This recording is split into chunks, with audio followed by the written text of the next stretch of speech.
My name is Lucas. I'm a project manager, and I would give JotForm a 5 out of 5. For more reviews like this, click below.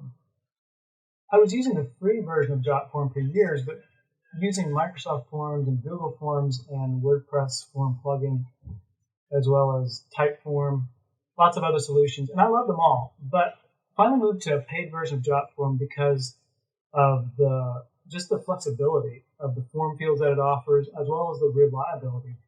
I just learned that I can depend on JotForm, and their price really was pretty reasonable, so we moved to the paid version of JotForm. So the reason we went with JotForm was because it offered types of form fields that we really weren't finding other places. So file upload, grids with multiple kinds of questions.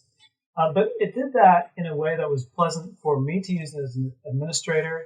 The customer service team really seems like they have their customers' interests first, and they make it a good experience for me as an administrator. Even more importantly, though, the JotForms that I can create are fun and pleasant for people to use, my users to use. The JotForm cards design is great. It's my favorite kind of form or survey to send out. And I can brand it to look like it comes from our organization.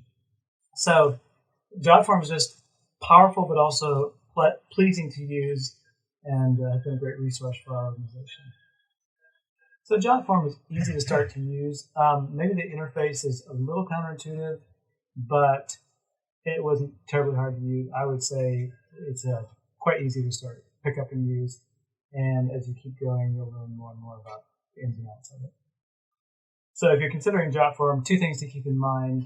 Don't be frightened by some of the outdated, clunky templates that are available within JotForm. There are some really nice ones there. A lot of them do look a bit dated, but you can still make a really nice form. The other thing to note is, if you're just looking for a simple contact form on your website, you probably don't need JotForm. There's lots of other good ways to do that. But if you're wanting to send out surveys or create complex forms, JotForm is a really good way to do that.